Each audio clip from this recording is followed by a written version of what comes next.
रामलाल के बेटे लाखन सिंह की बर्थडे पार्टी चल रही थी। लाखन सिंह आज 22 साल का हो गया है। रामलाल शहर का जाना माना बिजनेसमैन है और उसके पास करोड़ों की प्रॉपर्टी है। लाखन सिंह ने अपने बर्थडे पार्टी में सभी दोस्तों को बुलाया था, लेकिन लाखन सिंह की गर्लफ्रेंड निकिता अभी तक नहीं आई थी।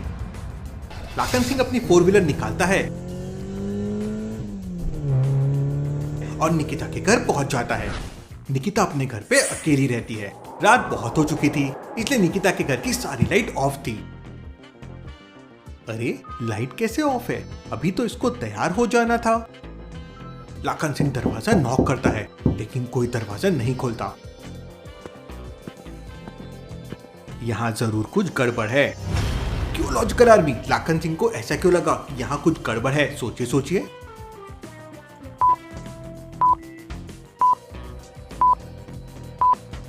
यहाँ बाहर देखिए, किसी के फुटप्रिंट्स बने हुए हैं और फुटप्रिंट्स रेडिश है। ये देख के लाखन सिंह थोड़ा सा घबरा जाता है।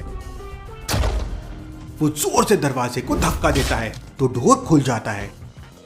लाखन सिंह घर के अंदर जाता है तो घर का सारा सामान बिखरा पड़ा था। लाखन सिंह अपने मोबाइल की टॉर्च जलाकर घर की सारी लाइट ऑन करता है। घर की लाइट्स ऑन होते ही उसके होश उड़ जाते हैं। निकिता जमीन पे पड़ी हुई थी और उसकी बॉडी पर चाकू लगा हुआ था और ढेर सारा खून बह रहा था। वो निकिता के पास जाकर चेक करता है तो निकिता मर चुकी थी। वो बहुत डर जाता है और तुरंत जाने माने जासूस डिटेक्टिव मेहुल को कॉल कर देता है। उस समय मेहुल सो रहा था। मोबाइल की रिंगटोन बजते ही मेहुल जाग जाता है। कॉल रिसीव करते ही लाखन सिंह मेहुल को सारी सच्चाई बताता है। केस की छानबीन करने के लिए मेहुल तुरंत अपने कपड़े पहनने लगता है। मुझे अभी के अभी वहां जाना होगा, सुबह तक का इंतजार नहीं कर सकता हूँ। मेहुल अपने घर को अच्छी तरह से लॉक करता है और घर के बाहर निकल आता है। मेहुल के घर के बाहर 3 गाड़ियां खड़ी हुई हैं। पहली बाइक, दूसरी 4 व्हीलर कार और तीसरी एक नई बुलेट जो कुछ दिन पहले ही मेहुल ने खरीदी थी। लॉजिकल आदमी क्या बता सकते हैं मेहुल तीनों में से कौन सी गाड़ी से केस की छानबीन करने के लिए जाएगा? सोचिए सोचिए।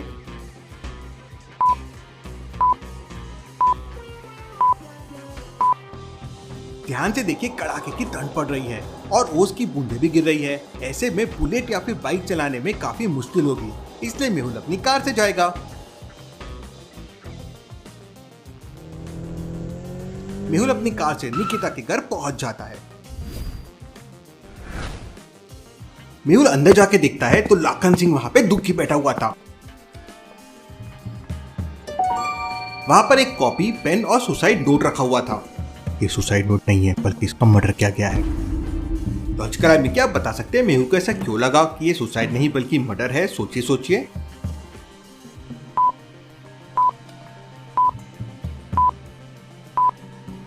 निकिता के पेट में तो चाकू लगा हुआ है, लेकिन सुसाइड नोट और बगल में पड़ी हुई कॉपी को ध्यान से देखिए। सुसाइड नोट A4 पेज का है, लेकिन कॉपी A4 साइज की नहीं है, काफी छोटी है। इसका मतलब कोई पहले से सुसाइड नोट लिख कर लाया होगा। इसके बाद उसने निकिता के पेट में चाकू मार दिया और फिर सुसाइड नोट को कॉपी और पेन के साथ यहाँ पर रख दिया ताकि सबको लगे निकिता ने कॉपी का पेज फाड़कर अपने हाथ से सुसाइड नोट लिखा है। इसके बाद मेहुल लाखन सिंह से पूछताछ करता है। तुम निकिता के बारे में क्या क्या जानते हो? मुझे सब कुछ बता दो। सर, निकिता का इस दुनिया में कोई नहीं है। वो अकेली रहती है। 2 साल पहले हमारी दोस्ती हुई थी, लेकिन तभी से एक करण नाम का लड़का निकिता को अक्सर परेशान करता था, लेकिन पिछले 3-4 महीने से वो दिखाई नहीं दिया है।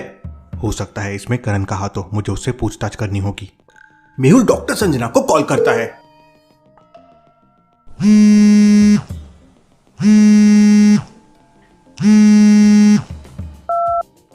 डॉक्टर संजना, क्या तुम जल्दी से लैब में आ सकती हो? एक डेड बॉडी का पोस्टमार्टम करना है। बस 20 मिनट में लैब पहुंच जाऊंगी। मेहुल निकिता की बॉडी लेकर लैब की तरफ निकल पड़ता है। मेहुल 15 मिनट के अंदर ही लैब में पहुंच जाता है। लैब के बाहर अभी भी ताला लगा हुआ था। डॉक्टर संजना अभी तक क्यों नहीं पहुंची है? लॉजिकल आदमी क्या बता सकते हैं डॉक्टर संजना अब तक लैब में क्यों नहीं पहुंची है? सोचिए सोचिए।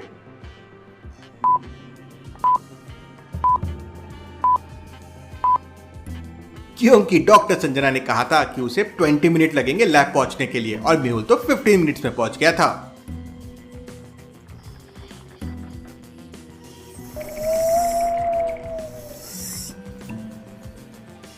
तभी मेहुल को डिटेक्टिव सोसाइटी से एक कॉल आता है। मेहुल, ये केस आलिया हैंडल कर लेगी। तुम्हें एक अर्जेंट मीटिंग के लिए डिटेक्टिव सोसाइटी के हेड ऑफिस पहुंचना है और आज आलिया के एविडेंस ऑब्जर्वेशन की टेस्ट भी है। मेहुल आलिया को कॉल लगाता है।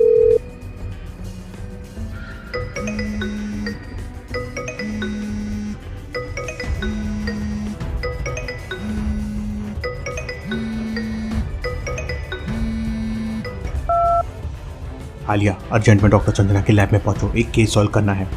सर मेरे पास तो स्कूटी ही नहीं है, तो फिर मैं कैसे पहुंचूंगी? डॉक्टर संजना तुम्हें पिक कर लेगी। फिर मेहुल बुलबुले साइंटिस्ट को कॉल लगाता है। साइंटिस्ट, आलिया की स्कूटी मुझसे टूट गई है, उसके लिए कुछ न्यू इन्वेंशन कर दो।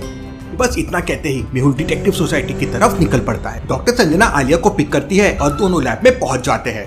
डॉक्टर बॉडी को अच्छे से ऑब्जर्व करती है। आलिया, इसकी मौत सिर्फ चाकू लगने से नहीं हुई है। ये गले पर मार्क देखो, पहले किसी ने गला दबाने की भी कोशिश की है। Interesting, very very interesting. Doctor Sanjana ये सुन शौक से आलिया की तरफ देखती है।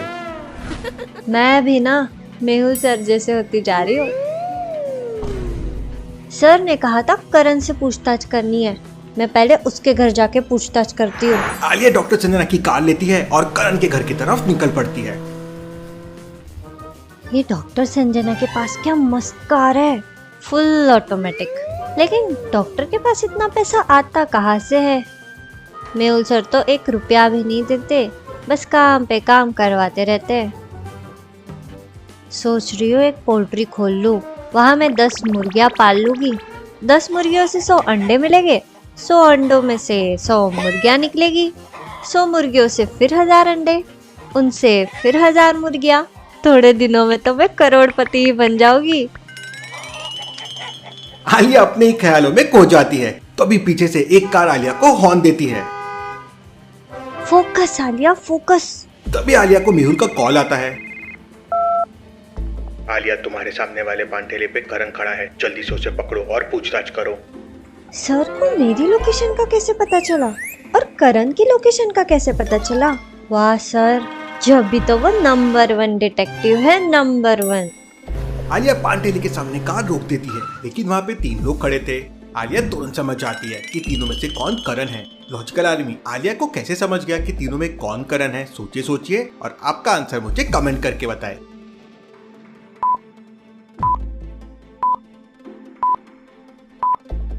पहला वाला तो बच्चा लग रहा है और तीसरा आदमी बूढ़ा लग रहा है, लेकिन दूसरा वाला आदमी 22-23 साल का लग रहा है, मतलब यही करण होगा। आलिया करण को पकड़ लेती है और उसे पूछताछ करती है। तो करण कहता है कि उसे कुछ नहीं पता है और उसने 4-5 महीने से निकिता का पीछा करना छोड़ दिया है, क्योंकि निकिता बहुत ही खराब लड़की थी और सिर्फ पैसों से मतलब रखती थी। आलिया करण को फिर एक जोरदार थप्पड़ मारती है। सच सच बता दे करण, मैं कराटे भी जानती हूँ। लेकिन फिर भी करण कुछ नहीं बताता और रोते हुए कहता है, आप मुझे क्यों मार रहे हो? मुझे कुछ नहीं पता है। आलिया फिर करण को निकिता की डेड बॉडी के कुछ फोटो दिखाती है। तो करण कहता है, मैम ये चाकू तो लाखन सिंह का चाकू है। जब मैं निकिता को परेशान करता था तो एक बार लाखन सिंह ने मुझे इसी चाकू से डराया था। अगर इसकी बात सच निकली तो इसका मतलब लाखन सिंह ने ही निकिता का मर्डर किया है। आलिया तुरंत मेहुल को कॉल करती है। सर खूनी मुझे करण नहीं बल्कि लाखन सिंह लग रहा है, क्योंकि उसके पास सेम वही चाकू था जो डेड बॉडी पे है। हाँ आलिया, मैंने सब सुना। सुना मतलब सर? सॉरी, मेरा मतलब तुम जो बोल रही थी वो मैंने सब सुना। ओह अच्छा। जाओ तुरंत लाखन सिंह से पूछताछ करो। आलिया करण को लेकर तुरंत लाखन सिंह के घर पहुंच जाती है। करण को देख लाखन सिंह वहां से भागने की कोशिश करता है, लेकिन आलिया एक जोरदार किक मारती है।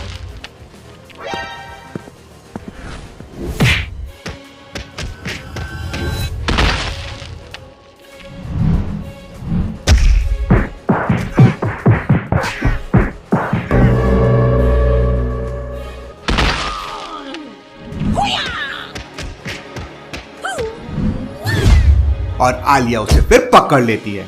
हाँ, मैंने ही निकिता का मर्डर किया है, क्योंकि वो सिर्फ पैसों के पीछे थी। मैंने सोचा निकिता के मरने के बाद उसके मर्डर का इल्जाम करण पे आ जाएगा, क्योंकि करण निकिता को परेशान करता था। अगर निकिता को सिर्फ तुम्हारे पैसे से मतलब था तो इसका मतलब ये हरगिज नहीं कि तुम उसका मर्डर कर दो। ये सब तुम्हें उसको अपनी गर्लफ्रेंड बनाने से पहले सोचना चाहिए था। तुम तो सड़ो अब जेल में। आलिया लाखन सिंह को पुलिस के हवाले कर देती है। मुझे कमेंट करके बताएं ये केस किसने सॉल्व किया, मेहुल ने या आलिया ने। ये डिटेक्टिव सोसाइटी क्या है, देखेंगे हम अगले एपिसोड में।